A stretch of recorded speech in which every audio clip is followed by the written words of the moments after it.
They're explaining to you what's coming here. You feel what I'm saying? Because I've seen presidents being in Iowa letting these farmers know we get ready to figure the taxes. We get ready to figure how to lower the cost of you farmers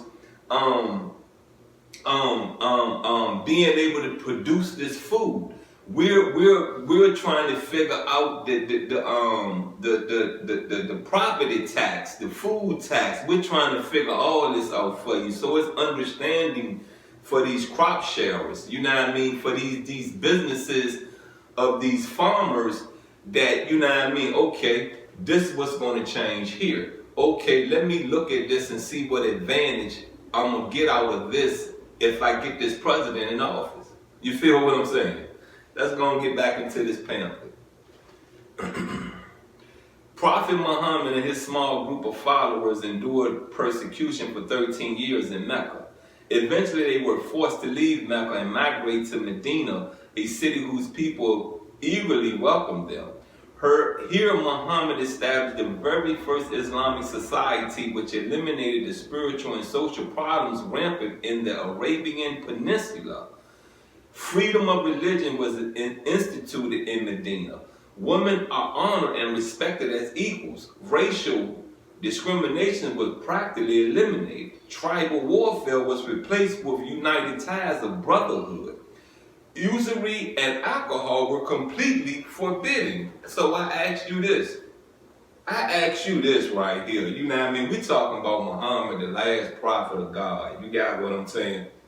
A Muslim. What happened? No, what happened?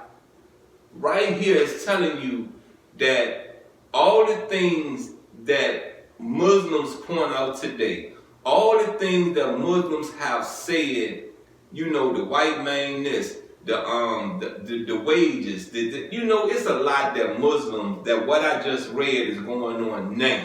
You understand what I'm saying? What happened when y'all had that under control? What happened?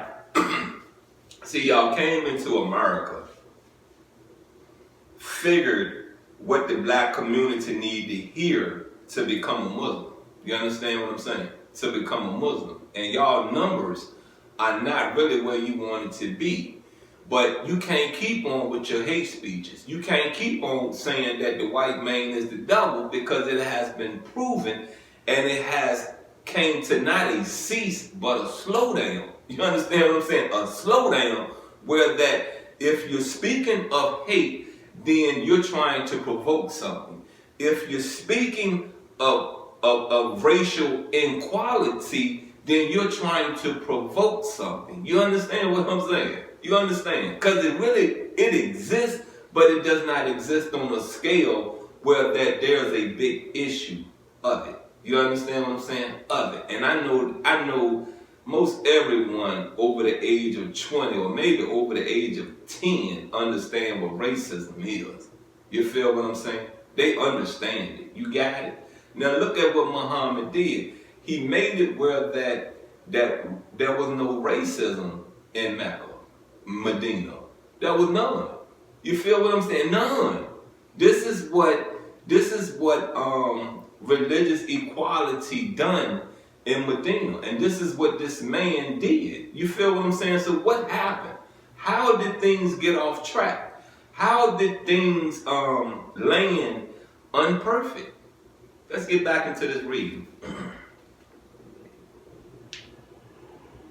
The French historian Alphonse de Lamartine has stated, if greatness of purpose, smallness and means, and astounding results are the three criteria of human genius, who could dare to compare any great man in modern history with Muhammad? When comparing his life before and after becoming a messenger, it becomes clear that God enabled him to attain this stature and renown through his prophethood by the end of his life in 632 CE. The powerful teachings of Islam had overcome even its most ardent enemies. Convinced by the truth of Muhammad's message and inspired by the purity of his character, the entire Arabian Peninsula embraced Islam. Yet some individuals have alleged that Muhammad was not a true messenger of God, but a sham. This reflects a poor understanding of his teachings, personality, and life achievements. Many non-Muslim intellectuals throughout history have attested to the impossibility of this view. The British historian Dr. Montgomery Watt addresses this perspective in his writings. His readiness to undergo persecutions for his beliefs, the high moral character of the men who believed in him and looked up to him as leader, and the greatness of his ultimate achievement all argue his fundamental integrity. To suppose Muhammad an impostor raises more problems than it solves. Moreover, none of the great figures of history is so poorly appreciated in the West as Muhammad. In Life of Muhammad, the famous American intellectual Washington Irving wrote, in his private dealings, he was just. He treated friends and strangers, the rich and poor, the powerful and weak, with equity, and was beloved by the common people from the affability with which he received them and listened to their complaints. In the time of his greatest power, he maintained the same simplicity of manners and appearance as in the days of his adversity. He was displeased if on entering a room, any unusual testimonies of respect were shown to him. That's the end of this part of this pamphlet. And I say this to you again, what happened? Was it provoked? Was it where that after Abraham Lincoln and the rest of Congress made sure that the slaves was freed, that there was going to come a time that we need blacks and whites against each other again? There was a time, if I can keep the hate in your heart, I know you're going to agree with this community, with this religion, with this culture, that the white man's the devil. You get me? The devil. You get me? Now, how many lives has been destroyed? And I'm not talking about you physically being dead. I'm talking about your life being destroyed by going against these white people. How many? How many? How many? And has Islam picked your life up? Has the people that put this in your ear picked your life up? Have they done it? Are they able to help you when you're on that front line going against these white people? Are they able to help you? And I'm not saying fear them.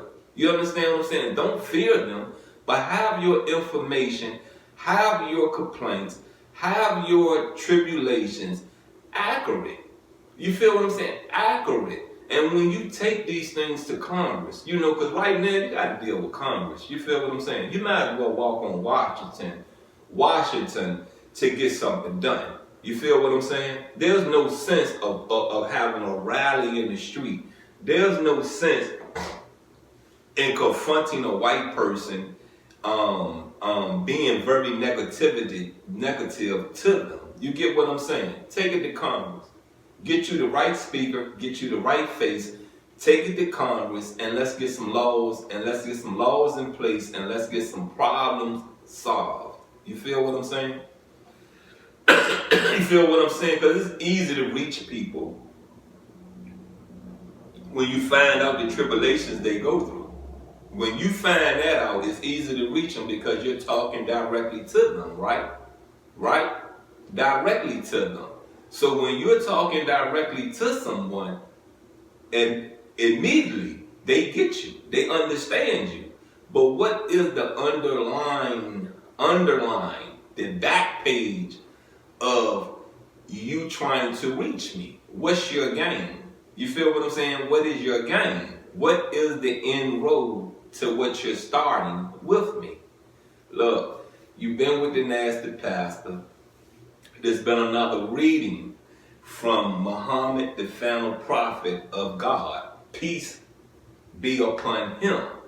And I say this to you, you know what I mean? I can't wait to read about revelations in the Quran. I can't wait. If it's very detailed, if it's very